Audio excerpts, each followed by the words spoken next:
Hello दोस्तों, मैं हूं शशि और शशि मैथ्स के एक नए सेशन में आप सभी का बहुत बहुत स्वागत है।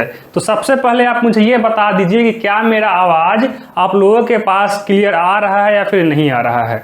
आप जल्दी से हमें कमेंट करके बताइए कि क्या मेरा आवाज़ आप लोगों के पास एकदम क्लियर आ रही है या फिर नहीं आ रही है। अच्छा जी, तो आइए स्टार्ट करते हैं हम आज का सेशन। आज के इस सेशन में हम लोग स्टार्ट किए हैं स्पेशल 100 क्वेश्चन, जो कि बहुत ही इंपॉर्टेंट है हमारे एग्जाम के लिए। ठीक है, तो आइए स्टार्ट करते हैं आज का सेशन एकदम ही आराम से, एकदम ही प्यार से और एकदम ही सहजता के साथ हम सभी क्वेश्चन का सॉल्यूशन करेंगे। तो अब आप क्या करिए, आपके जो भी दोस्त लोग इस एग्जाम का फॉर्म डाले हैं उनके पास आप पहले लिंक को शेयर कर दीजिए। ठीक है, उसके बाद हम बढ़ते हैं क्वेश्चन की ओर। अगर हम क्वेश्चन की बात करें तो यहाँ पर आपको क्वेश्चन दिखाई दे रहा होगा। आज के सेशन का हमारा पहला क्वेश्चन आपको यहाँ पर दिखाई दे रहा होगा। आइए इसका हम सॉल्यूशन करते हैं। देखिए यहाँ पर x का मान दिया गया है, x बराबर है square root under 6 plus square root under 6 plus square root under 6 plus dot dot dot अनंत तक है। और y का मान दिया गया है square root under 6 minus square root under 6 minus square root under 6 minus dot dot dot अनंत तक है। हमें x माइनस वाई का मान बता देना है। तो आपके पास 30 सेकेंड का टाइम है। आप जल्दी से अपना आंसर कमेंट सेक्शन में डालिए। आप अपना आंसर कमेंट सेक्शन में डालिए कि क्या है आपका आंसर। अगर हम इस क्वेश्चन का सॉल्यूशन की बात करें तो देखिए, जब भी आपसे इस टाइप का क्वेश्चन पूछा जाए एग्जाम में, ठीक है, तो आपको कुछ बातों को ध्यान में रखना होगा। पहला कि हम लोग देखेंगे कि क्या पहले ये जो यहाँ पर है, क्या ये संख्या अनंत तक है। यहाँ देखिए, ये जो भी संख्या है अनंत तक जा रही है। ठीक है, और दूसरी बात हम क्या ध्यान में रखते हैं कि यहाँ जो संख्या है, यहाँ जो संख्या है 6, इसको हम दो भागों में इस तरह तोड़ेंगे। इसको हम दो भागों में इस तरह तोड़ेंगे। सपोज हम इसको मान लीजिए कि हम 6 को a और b में दो भागों में तोड़ दिए, तो जब हम a गुना b करें तो इसका मान 6 आना चाहिए और b माइनस a, यानी कि इन दोनों के बीच का अंतर 1 का होना चाहिए। ठीक है, आप इन दोनों बातों को ध्यान में रखिएगा। तो अगर हम 6 को 2 और 3 में तोड़ दें, यहाँ 2 और यहाँ 3, तो यहाँ देखिए 2 गुना 3 6 और इन दोनों के बीच का अंतर 1 का है। तो यानी कि हमने 6 को दो भागों में बांट दिए हैं सही तरीके से। अब देखिए, अब क्या बात ध्यान में रखा जाता है कि यहाँ पर देखिए, हम इतना कुछ कर लेने के बाद देखते हैं कि यहाँ पर कौन सा साइन है। अगर यहाँ प्लस है तो बड़ा वाला हो जाएगा हमारा x का मान, अगर यहाँ पर माइनस रहता तो छोटा वाला होता x का मान। तो यहाँ पर देखिए प्लस है सब में, तो x बराबर हो गया 3। यहाँ से x का मान आ गया 3। यहाँ देखिए, यहाँ फिर 6 को हम दो भागों में तोड़ेंगे, ऐसे तोड़ेंगे कि इनका गुणनफल 6 आ जाए, यानी कि 2 और 3, और इनके बीच का अंतर 1 का होना चाहिए। तो यहाँ पर देखिए 2 और 3 के बीच का अंतर 1 का है। अब देखिए यहाँ पर जो है माइनस का साइन है, यहाँ पर प्लस का साइन था तो हम बड़ा वाला आंसर ले लिए हैं। यहाँ पर माइनस का साइन है तो हम छोटा वाला आंसर लेंगे, यानी कि y बराबर हो जाएगा 2। ठीक है, यहाँ देखिए हम x और y का मान निकाल लिए हैं, तो अब हम आराम से x माइनस वाई का मान बता सकते हैं। यहाँ से x का मान है 3 और y का मान है 2, तो x माइनस वाई बराबर 3 माइनस 2 बराबर 1 हो जाएगा हमारा आंसर। तो मैं ये आशा करता हूं कि आप लोगों को सॉल्यूशन समझ में आ गया होगा। ठीक है, अगर आ गया है तो आप नोट करिए, और अगर हम ऑप्शन की बात करें तो ऑप्शन बी हो जाएगा हमारा करेक्ट आंसर। ठीक है, तो अब आप क्या करिए, आप क्वेश्चन नंबर 2 का सॉल्यूशन खुद से करिए। सेम कंसेप्ट पर ये क्वेश्चन है। आपके पास 30 सेकेंड का टाइम है। आप क्वेश्चन का सॉल्यूशन जल्दी से करिए और आप अपना आंसर जो है आप कमेंट सेक्शन में डाल दीजिए क्वेश्चन नंबर दे करके, ठीक है। जल्दी से आप उसका सॉल्यूशन करिए।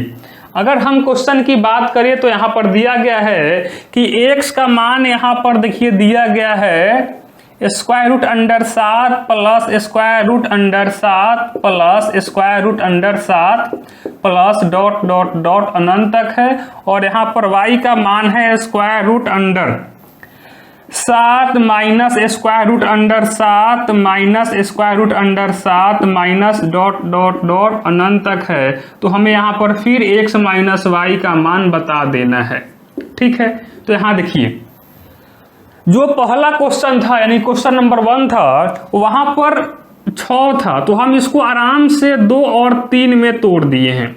लेकिन अब आपके मन में एक डाउट आ रहा होगा कि हम 7 को कैसे तोड़े कि इनका गुणनफल 7 हो और उन दोनों के बीच का अंतर 1 का हो, ठीक है। तो आप यहाँ पर घबराइए मत, ठीक है। आप यहाँ पर घबराइए मत और मेरे बात को एकदम ही ध्यान से सुनिए।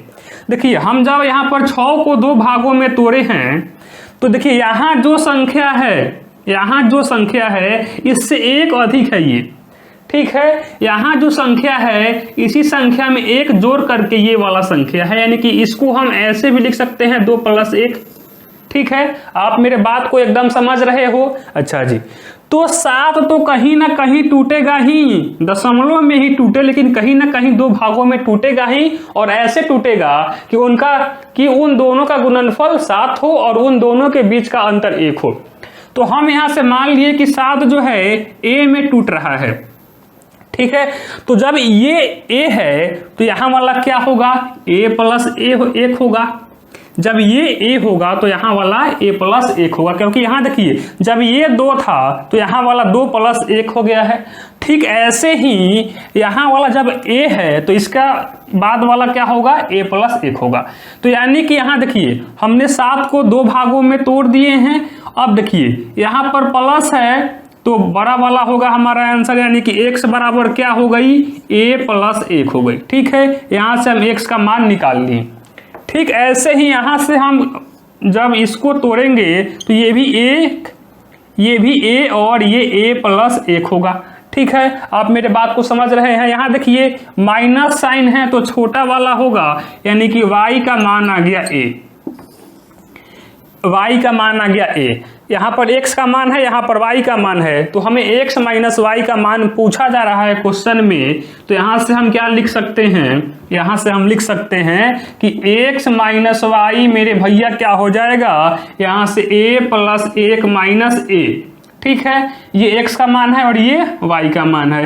-a और प्लस से हो जाएगा कैंसिल आउट, यानी कि इसलिए x - y का मान आ गया 1 हो जाएगा हमारा आंसर। तो मैं ये आशा करता हूं कि आप लोग समझ गए होंगे इसका सॉल्यूशन। अगर आप समझ गए हैं तो आप क्वेश्चन नंबर 3 का सॉल्यूशन करिए। पहले अगर हम ऑप्शन की बात करें तो इसका भी ऑप्शन बी हो जाएगा, ठीक है। तो अब आप क्या करिए? अब आप क्वेश्चन नंबर 3 का सॉल्यूशन करिए और आप अपना आंसर जो है मेरे आंसर से मैच करिएगा। आपके पास 30 सेकेंड का टाइम है, आप क्वेश्चन नंबर 3 का सॉल्यूशन खुद से ही करिए। देखिए कि क्वेश्चन में क्या बोला जा रहा है। अगर हम क्वेश्चन की बात करें तो यहाँ पर बोला जा रहा है यदि आयकर यानी कि टैक्स में 19% वृद्धि तो शुद्ध आय यानी कि नेट इनकम में 6% की कमी होती है। आयकर यानी कि टैक्स का दर हमें बताना है।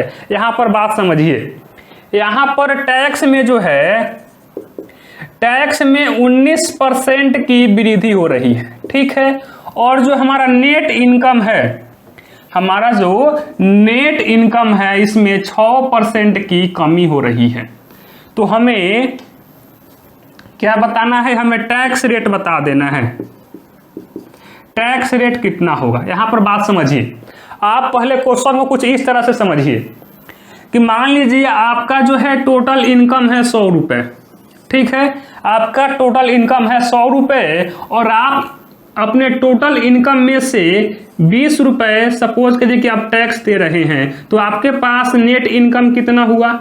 आपके पास नेट इनकम हो गया 80 रुपए, ठीक है, आप मेरे बात को समझ रहे हैं। आपका सैलरी फिक्स है, आपका टोटल इनकम है 100 रुपये, जिसमें से आप 20 रुपये टैक्स के रूप में पे कर रहे हैं, तो आपके पास नेट इनकम हो गया 80 रुपये। लेकिन अगर क्या हो कि आपका जो है टोटल इनकम फिक्स है, अब आपका जो है टैक्स बढ़ करके आप सपोज करिए कि 30 रुपये हो गई, आपका अब टैक्स जो है 20 रुपये से बढ़ करके 30 रुपये हो गई, तो अब आपका जो है नेट इनकम घट के कितना हो जाएगा, अब आपका नेट इनकम घट के हो जाएगा 70 रुपये। यानी कि बात समझिए, अगर टैक्स बढ़ेगा तो नेट इनकम जाहिर सी बात है कि घटेगा, अगर टैक्स बढ़ेगा तो नेट इनकम घटेगा, अगर टैक्स घटेगा तो नेट इनकम बढ़ेगा। ये दोनों एक दूसरे के विपरीत होते हैं। तो यहां देखिए, जब टैक्स बढ़ रहा है तो जाहिर सी बात है नेट इनकम घटेगा, ठीक है। तो अब देखिए, यहां पर आप जितना टैक्स पे कर रहे हैं उतना ही रुपए ना आपके टोटल इनकम में से घट रहा है।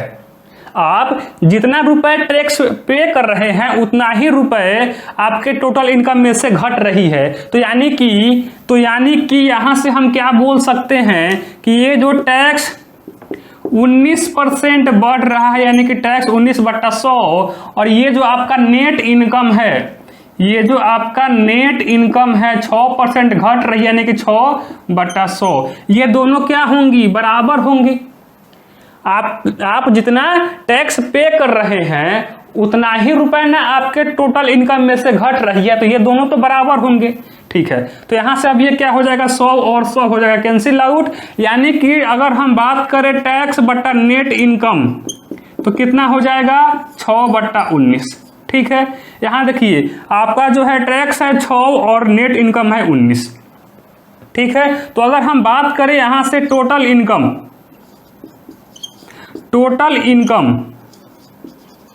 तो यहां से टोटल इनकम कितना होगा, टैक्स प्लस नेट इनकम, यानी कि 25 हो गया आपका टोटल इनकम। हमें बता देना है रेशियो की कितना परसेंट कितना आपका टैक्स रेट है, ठीक है। तो यहां देखिए क्या हो जाएगा, टैक्स रेट कितना घट रहा है, 6% घट रहा है, 6 घट रहा है। कितना है आपका टोटल इनकम, 25, दर निकालना है तो 100 से गुना, 25 चौका 100 और 6 चौका 24 हो जाएगा, 24% हमारा हो जाएगा टैक्स रेट। तो मैं ये आशा करता हूं कि आप लोग समझ गए होंगे। अगर आप समझ गए हैं तो अब आप क्या करिए, अगर हम ऑप्शन की बात करें तो ऑप्शन कौन सा हो जाएगा, ऑप्शन बी हो जाएगा हमारा करेक्ट आंसर। तो ये रहा हमारा क्वेश्चन नंबर 3 का सॉल्यूशन। अब आप क्या करिए, अब आप क्वेश्चन नंबर 4 का सॉल्यूशन आप खुद से करिए, उसके बाद हम इसका सॉल्यूशन करेंगे। तो आप पहले अब खुद से आप क्वेश्चन नंबर 4 का सॉल्यूशन करिए, आपके पास 30 सेकेंड का टाइम है।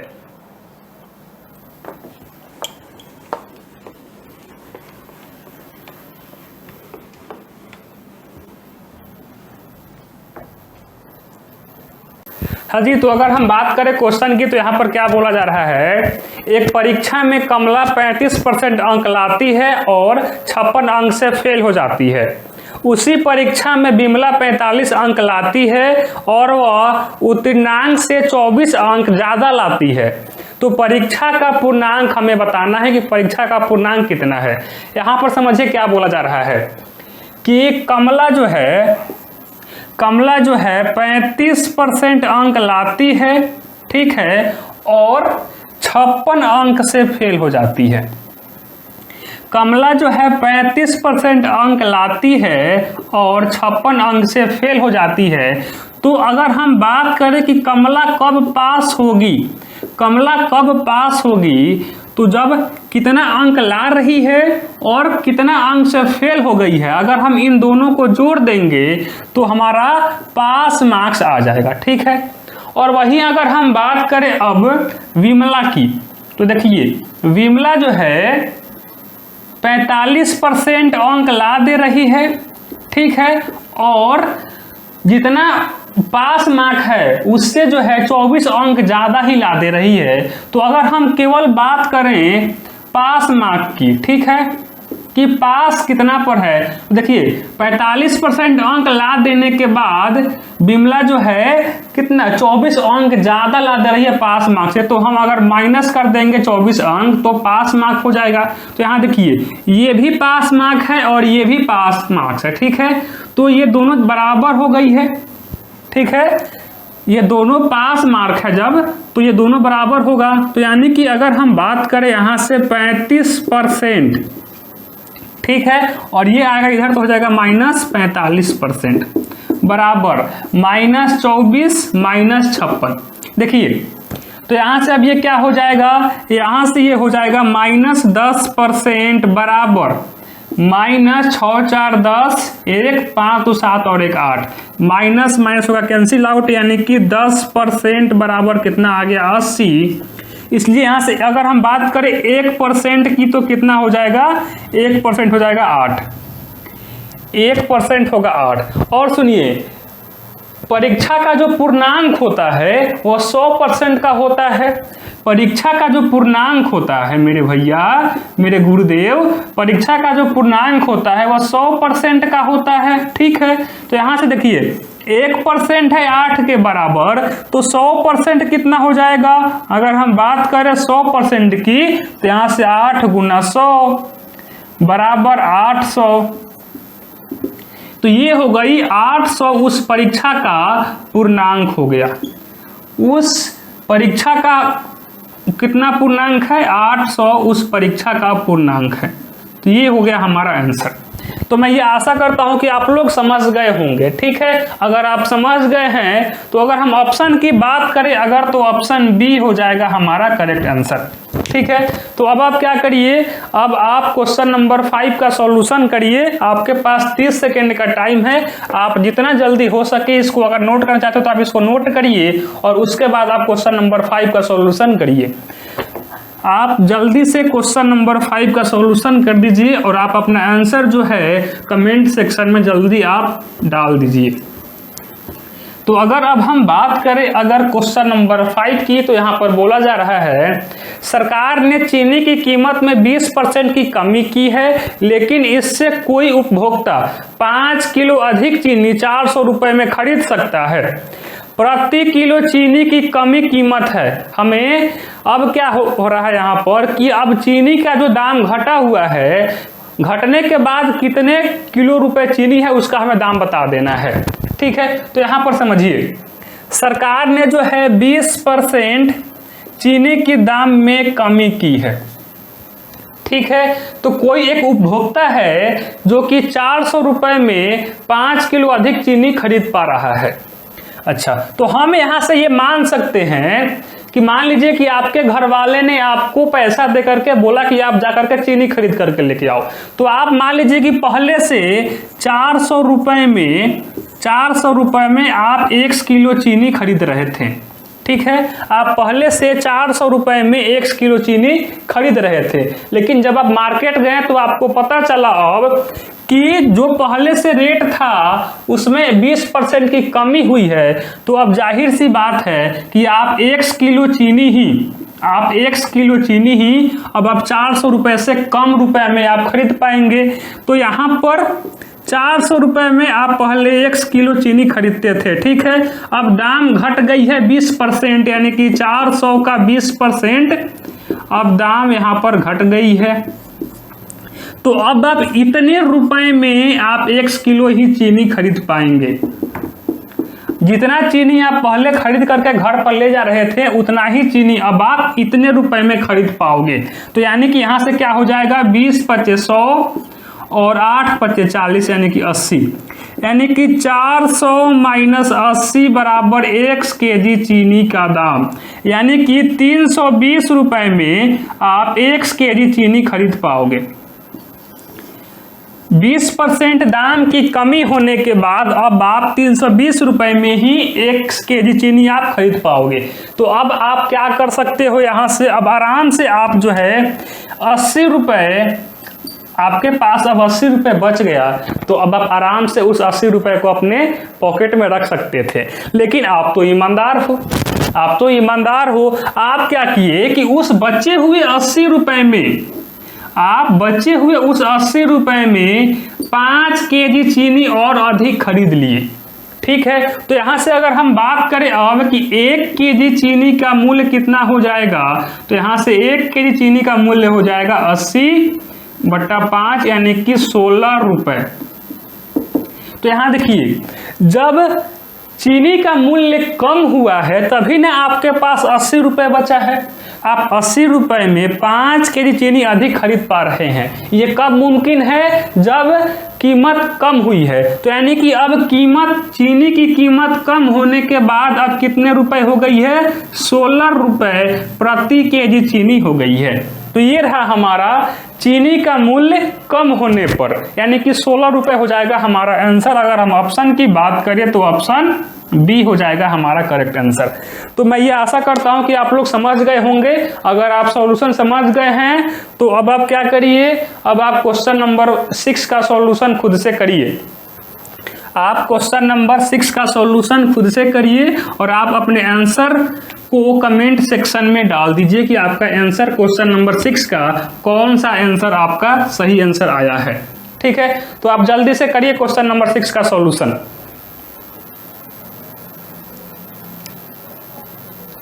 आप जल्दी से क्वेश्चन नंबर 6 का सॉल्यूशन करिए। देखिए क्वेश्चन में क्या बोला जा रहा है। एक दुकानदार एक वस्तु पर 20% की छूट देता है और फिर भी 25% का लाभ अर्जित करता है। वह उस वस्तु के लिए कितना भुगतान करेगा जिसका अंकित मूल्य 800 रुपये है। आप पहले यहाँ पर बात समझिए, आपका आंसर कितना आया है। आप अपने आंसर को कमेंट सेक्शन में जल्दी डालिए। यहाँ पर देखिए अंकित मूल्य है कितना। अगर हम बात करें अंकित मूल्य की, यानी कि MRP कितना है? 800 रुपये है। ठीक है, तो आपको यहां पर बात समझिए। पहले आप मेरे बात को पहले गौर से सुनिए। देखिए, जब भी आप कोई सामान खरीदने जा रहे हैं तो अगर आपको दुकानदार उसके अंकित मूल्य पर कुछ परसेंट की छूट दे रही है तो ये जाहिर सी बात है कि वह दुकानदार अब कितने में खरीद करके लाया है उससे हमें कोई बहस वाली बात नहीं है। हमें अंकित मूल्य पर कितना छूट मिल रहा है इस पर बात करने वाली है। ठीक है, तो यहाँ पर देखिए, कोई भी दुकानदार आपको छूट देगा तो आपको अंकित मूल्य पर ही छूट देगा। कोई भी दुकानदार आपको अंकित मूल्य पर ही छूट देगा। वह दुकानदार उस सामान को कितने में खरीद कर लाया है उससे कोई बहस वाली बात नहीं है। तो यहाँ पर आपको वह दुकानदार 20% का छूट दे रहा है, यानी कि आपको अंकित मूल्य पर 20% की छूट दे रहा है। और कोई भी चीज अपने आप में 100% होता है। मेरे बात को आप समझ रहे हो? कोई भी चीज अपने आप में 100% होता है। और यहाँ पर क्या हो रहा है कि उस 100% में आपको 20% की छूट दे रहा है, यानी कि वह दुकानदार आपको वह सामान उसके अंकित मूल्य का 80% पर आपको देगा। ठीक है, तो यानी कि मान लीजिए कि यहाँ पर क्या है कि आपको वह दुकानदार 800 रुपये का 80% में आपको दे रहा है। वह दुकानदार आपको वह सामान अंकित मूल्य का 80% पर दे रहा है। तो ये हो गया विक्रय मूल्य। कितना दिया गया है हमें निकालना है। ठीक है, तो यहाँ से क्या हो जाएगा, यहाँ से क्या हो जाएगा, ये हो जाएगा 1 2 1 2 8 28 64, यानी कि 640 रुपये में आपको वह दुकानदार देगा आपको वह सामान। यदि किसी वस्तु का अंकित मूल्य 800 रुपये है और अगर आपको वह दुकानदार उसके अंकित मूल्य पर 20% का छूट दे रहा है तो वह सामान आपको 640 रुपये में मिलेगा। तो अगर हम ऑप्शन की बात करें तो ऑप्शन डी हो जाएगा हमारा करेक्ट आंसर। तो मैं ये आशा करता हूं कि आप लोग समझ गए होंगे। मैं आपको यहाँ पर फिर बता दूं, कोई भी दुकानदार आपको छूट देगा केवल और केवल अंकित मूल्य पर। ठीक है, वह दुकानदार उस सामान को कितने में खरीद करके लाया है इससे कोई बहस वाली बात नहीं है। जब भी आपको दुकानदार छूट देगा तो वह दुकानदार आपको अंकित मूल्य पर ही छूट देगा। ठीक है, तो ये रहा हमारा क्वेश्चन नंबर 6 का सॉल्यूशन। अब आप क्या करिए, अब आप क्वेश्चन नंबर 7 का सॉल्यूशन खुद से करिए और आप अपना आंसर जो है कमेंट सेक्शन में डालिए। आप अपना आंसर कमेंट सेक्शन में डालिए। आप क्वेश्चन नंबर 7 का सॉल्यूशन करिए। आपके पास मात्र 30 सेकेंड का टाइम है। आप 30 सेकेंड में ही इस क्वेश्चन का सॉल्यूशन करिए जल्दी। आपके पास केवल और केवल 30 सेकेंड का टाइम है। आप जल्दी से क्वेश्चन का सॉल्यूशन करिए। आप जल्दी से क्वेश्चन नंबर 7 का सॉल्यूशन करिए। आपके पास केवल और केवल 30 सेकेंड का टाइम है। यहाँ पर देखिए क्या बोला जा रहा है, एक नाव 10 घंटे में धारा के साथ 50 किलोमीटर जाती है और धारा की गति 2 किलोमीटर प्रति घंटा है। धारा के प्रतिकूल 30 किलोमीटर की दूरी तय करने में इसे कितना समय लगेगा। यहाँ पर आप समझिए क्या बोला जा रहा है क्वेश्चन में। एक नाव है जो कि जिस दिशा में धारा जा रही है, जिस दिशा में धारा की प्रवाह है उसी दिशा में एक नाव जा रही है और वह नाव जो है 10 घंटा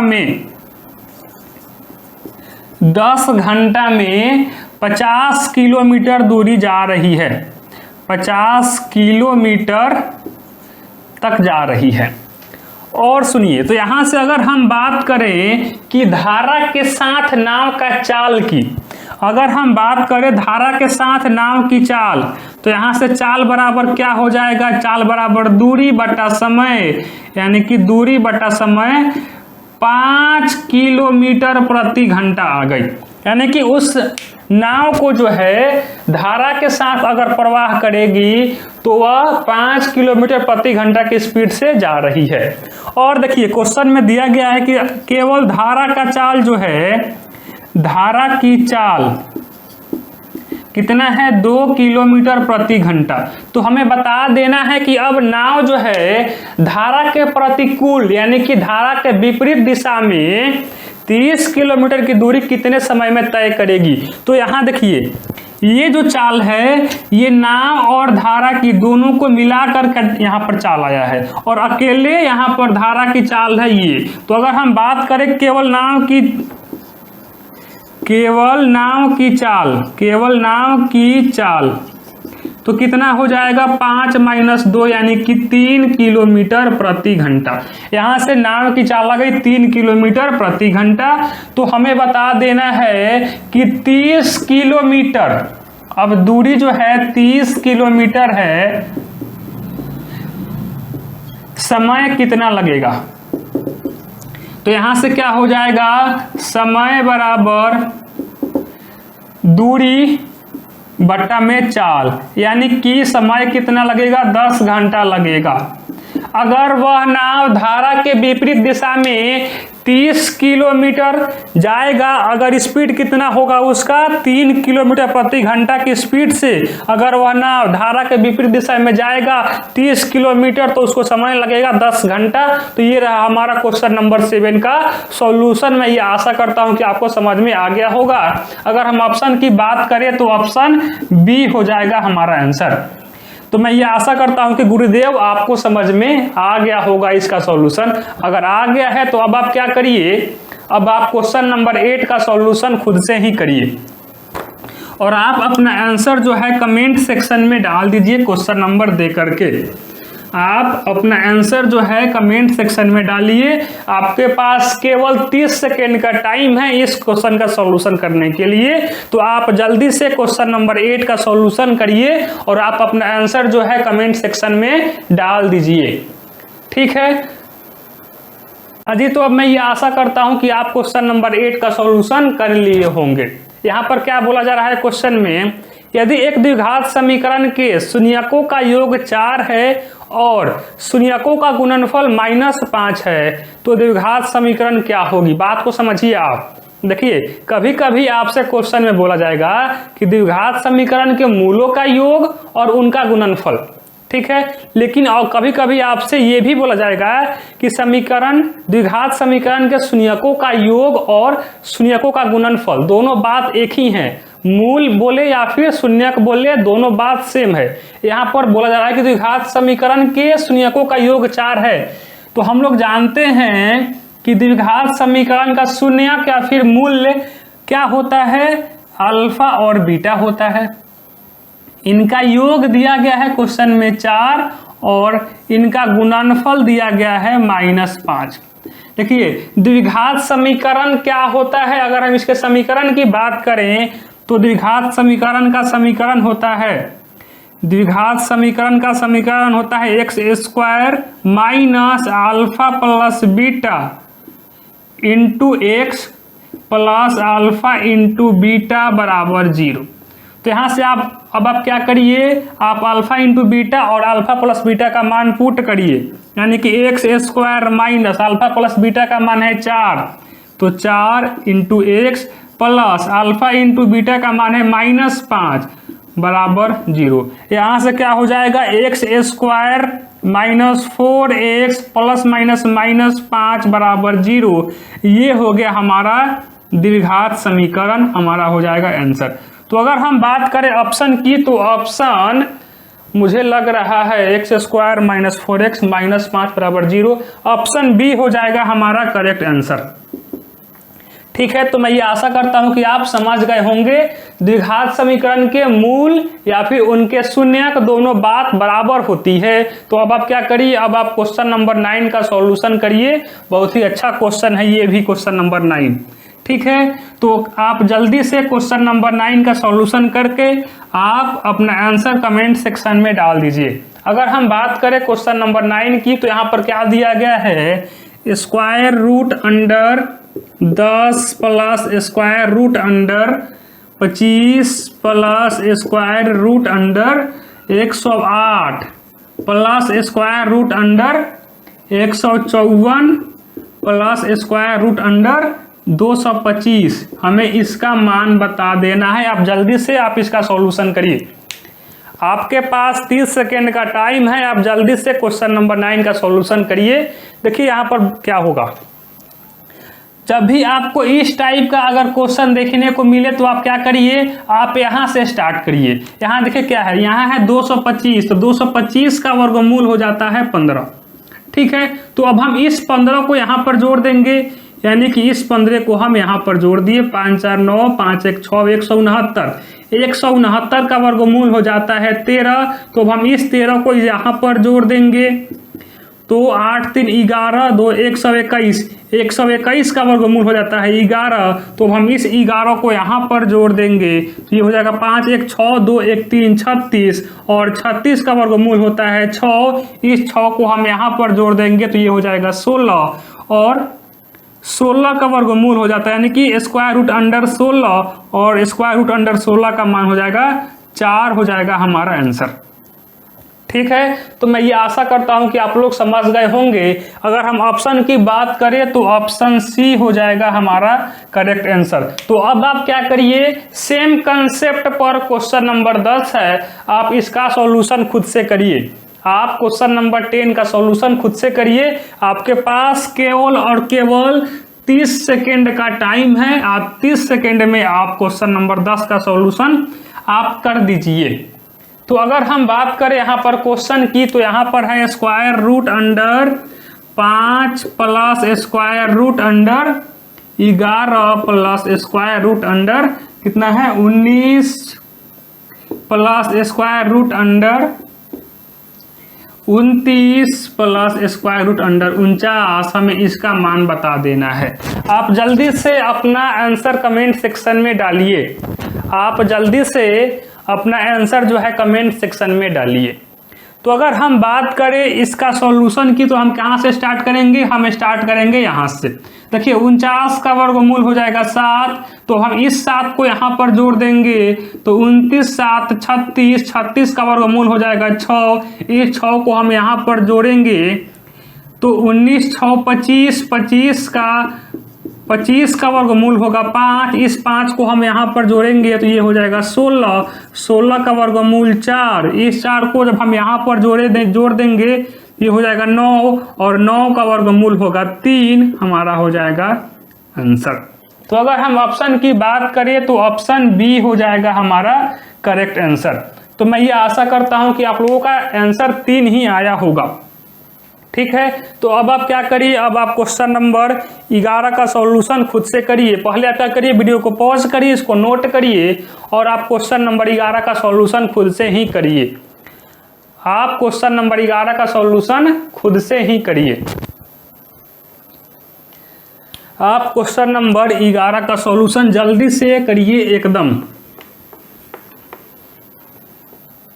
आपके पास केवल और केवल 30 सेकेंड का टाइम है। आप क्वेश्चन नंबर 11 का सॉल्यूशन खुद से ही कर दीजिए।